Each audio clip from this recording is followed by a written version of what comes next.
Olá, amigos. Vamos falar sobre arte, deficiência e tecnologia. Começamos falando sobre a arte.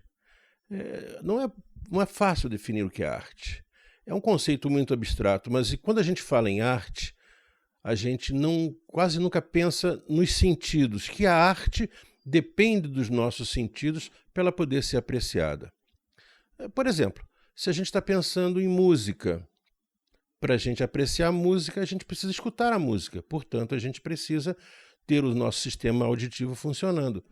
Se a gente está falando uma pintura, a gente está pensando que a gente vai precisar da nossa visão, né? Se a gente está pensando numa escultura, bom, talvez a gente precise do tato, talvez a gente precise da visão. Se a gente pensar em arte, a gente pode pensar que a gente está consumindo a arte, a gente está usufruindo a beleza que a arte pode oferecer, ou até a feiura, eventualmente, porque a arte pode ser feia, a arte pode trazer alegria e pode trazer tristeza também. É uma manifestação humana de grande potencial e de grande variedade, mas sempre dependendo dos sentidos, tanto para ser consumida quanto para ser produzida. Se você, por exemplo, quer criar uma escultura, você provavelmente vai precisar de ter as suas mãos funcionando normalmente. Se você não tiver as mãos ou não tiver essas mãos de forma operacional, talvez você não consiga. Se você quer criar uma música, será que você precisa estar escutando a música? Eu não sei, porque Beethoven escreveu muitas sinfonias já completamente surdo, mas antes de ele começar a escrever música, ele escutava, e depois ele perdeu a audição. Então essa questão dos sentidos ela é sempre muito importante, e quando a gente não tem algum sentido, quando a gente perde a habilidade de escutar ou de ver quais são os sentidos, a visão, a audição, o paladar, o olfato e o tato. Quando a gente perde qualquer um desses sentidos, a gente perde a habilidade de usufruir. Por exemplo, perdemos o olfato, por exemplo, por causa desse vírus, coronavírus. Perdeu o olfato durante um certo tempo. Então, a pessoa não vai sentir perfumes, provavelmente a comida não vai ter o mesmo sabor, porque você, para comer uma comida e usufruir do sabor, o cheiro é fundamental. Então é isso, a falta dos sentidos, ela pode ser extremamente problemática quando você quer usufruir ou quando você quer criar arte. Mas será que você não pode fazer nada a respeito?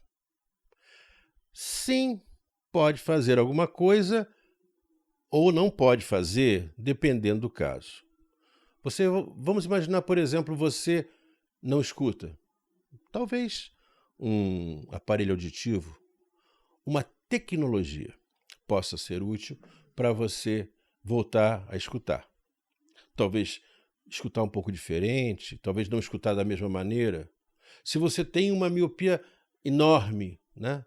Talvez um conjunto, um par de óculos possa ajudar, ou talvez a sua perda visual seja tão grande, ou talvez você seja cego, e aí você vai perder a habilidade de ver e, portanto, não vai conseguir usufruir de um quadro. Ou talvez vá, se você, por exemplo, tiver alguém que nos descreva aquele quadro. Mas, para descrever, eu vou precisar escutar. Em outras palavras, a gente não precisa de todos os sentidos sempre, mas de alguns sentidos a gente vai precisar, e sentidos muito específicos para que a gente possa usufruir com bastante qualidade de um determinado tipo de arte. Então é isso, a tecnologia entra para superar a falta do sentido, dando uma substituição ou dando algum tipo de alternativa à falta de algum desses sentidos. A tecnologia pode tudo? Não. A tecnologia pode algumas coisas. Ela supera algumas coisas, mas há coisas que ela não vai conseguir superar. A tecnologia também pode substituir de uma outra maneira.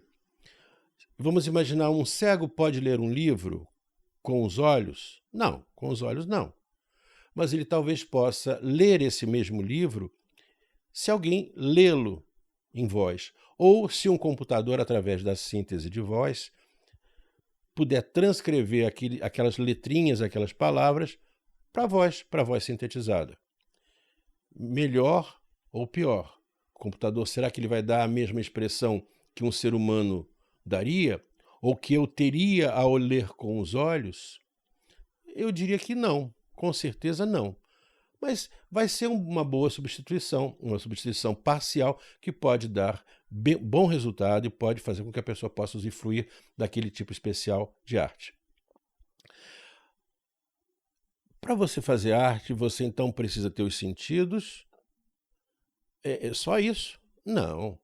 Para você fazer arte, você precisa ter uma coisa meia difícil de definir: talento.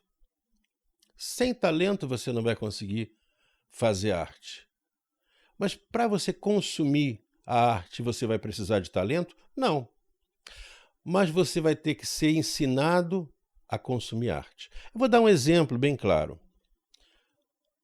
Todo mundo gosta de música clássica? Todo mundo gosta de samba? Todo mundo gosta de funk, de pagode? Não, algumas pessoas gostam de um tipo de manifestação, outros gostam da outra.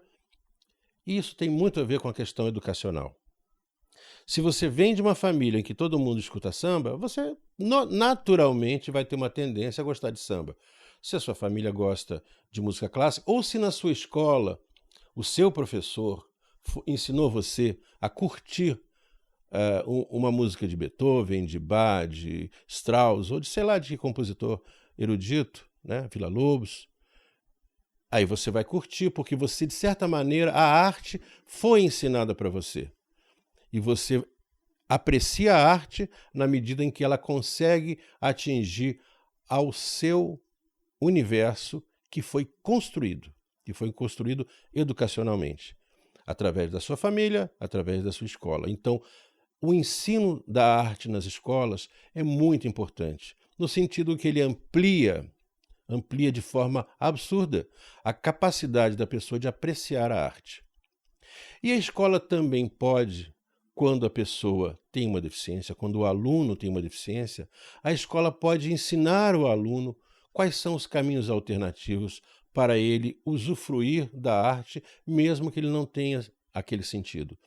A escola pode ensinar ao aluno que não consegue ler uma boa literatura a usar um computador com síntese de voz. Pode usar o tato, ensinar a pessoa a usar o tato para perceber as sutilezas de uma escultura. E assim por diante. Pode mostrar um quadro numa audiodescrição, por exemplo. Então, tudo isso são contextos que a gente nunca pensa quando a gente está falando de arte. Concluindo, a arte é para todos. Todos devem ter direito à arte. Pessoas ricas, pessoas pobres, pessoas que venham de uma classe social menos educada ou mais educada, pessoas que tenham deficiência ou pessoas que não tenham absolutamente nenhum tipo de problema físico. A arte traz uma amplificação do nosso pensamento. Ela traz a amplificação dos nossos sentimentos. E a arte, podemos dizer, sem sombra de dúvida, que é uma das maiores manifestações do universo.